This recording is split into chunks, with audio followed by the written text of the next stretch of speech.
Assalamualaikum warahmatullahi wabarakatuh.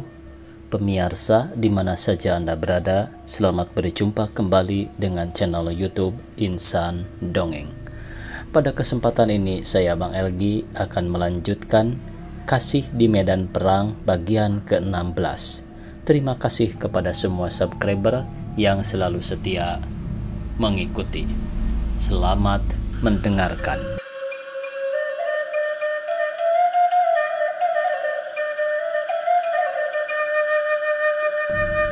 Peluh mereka mengalir membasahi baju, napasnya terengah-engah dan bau, tapi mereka tak berani berhenti lama-lama, seolah-olah di belakangnya ada sesuatu yang menakutkan. Memang mereka berjalan seperti dikejar hantu saja, tak berani lengah, melainkan terus saja.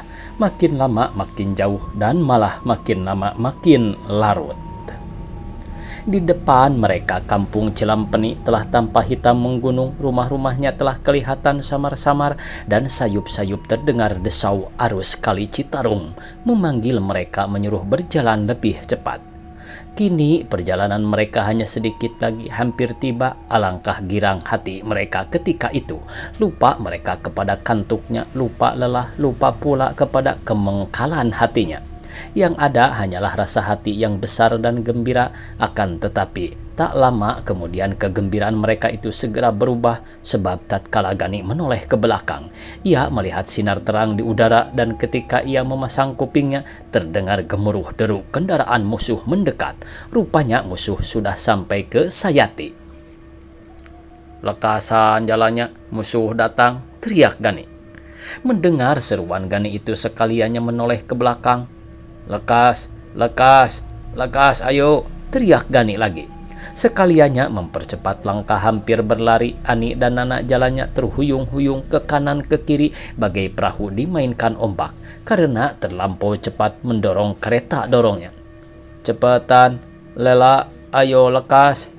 "Aduh, capek nih, tanganku sakit." "Tahan saja, ayo lekasan, hati-hati jalannya." Lela mengumpulkan kekuatannya berjalan sekuasa-kuasanya, tapi malang kakinya tersandung sehingga ia jatuh dan punggungnya tertekan tanduk. Gani cepat-cepat menolong dibangunkannya Lela. "Jalanlah, biarlah orang sakitnya aku gendong sendiri. Ayo lekas," kata Gani sambil lekas mengangkat orang sakit tadi, lalu digondeng dibawa lari. Yang lain telah lebih dahulu sampai ke tepi kali. Rahmat dan Oman sibuk menurunkan orang-orang sakit dari kereta-kereta. Tak lagi digotong orang-orang sakit itu, melainkan dipikul begitu saja.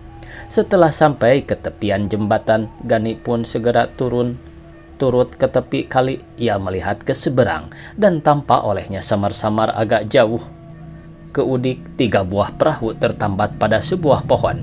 Cakra dengan tadi suruh lagi segera berenang akan mengambil perahu itu. Dinginnya air tadi hiraukan olehnya, melainkan terus saja berenang sambil agak milir dengan maksud untuk menghindarkan arus. Ternyata ia pandai berenang, sebentar saja telah sampai ke seberang sana. Kemudian segera ia mengambil sebuah perahu lalu dikayuhnya ke seberang sini, dan sesaat kemudian ia telah berdiri di depan Gani dengan napas sedikit memburu dan tubuh menggigil kedinginan. "Kuatkah perahunya, Kra?" "Kuat, Pak." "Mat, lekas naikkan pasiennya," teriak Gani.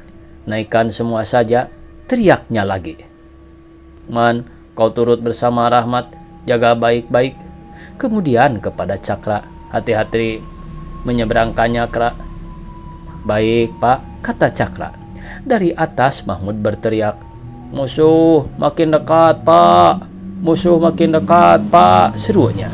Mendengar itu gadis-gadis semua cemas. Gani pun bimbang, tapi segera ia berkata, "Tenang saja, tenang," katanya. Lalu kepada Kadir, "Dir, bawa geretan tidak?"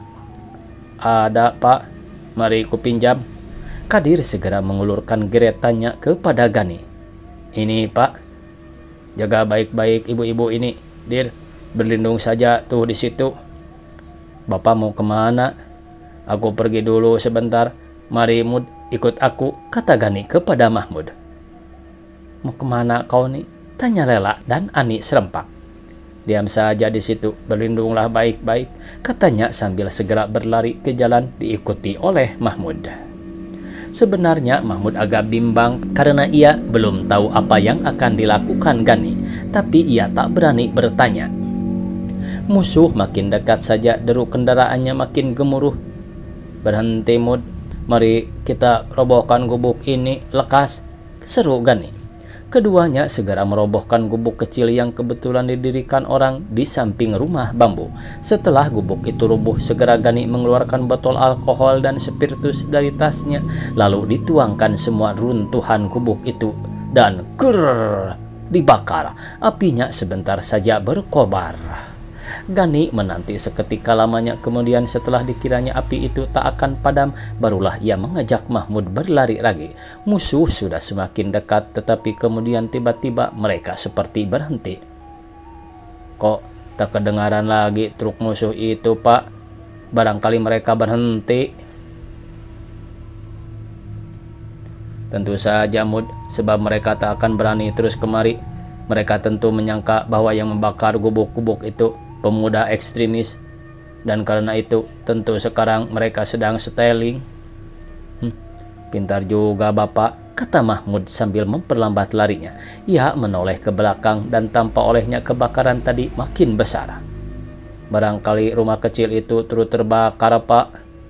"Biar saja, Mud, malah lebih baik," kata Gani.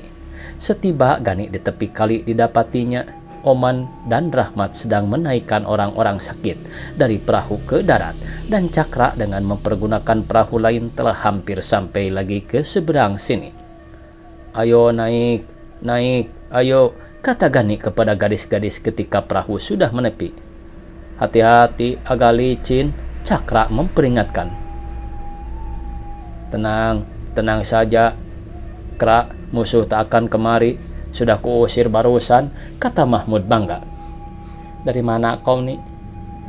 tanya Lela. Gani tak menjawab dan sebagai gantinya ia tersenyum puas.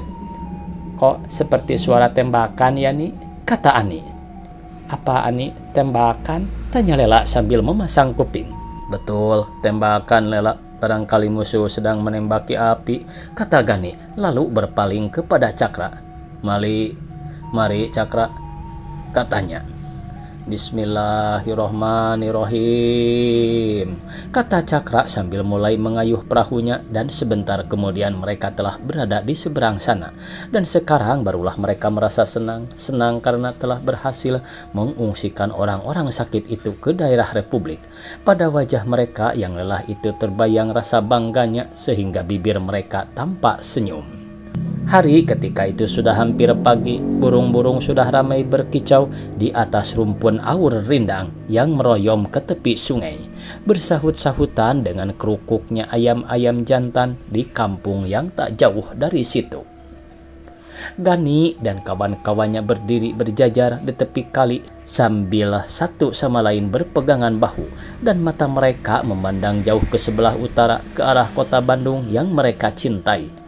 Ali, sekarang mereka terpisah dengan kota yang penuh kenang-kenangan itu, dan tanah di seberang sana yang baru saja diinjaknya sekarang bukan lagi tanah Republik, melainkan telah menjadi daerah musuh karena Kali Citarum telah memisahkannya.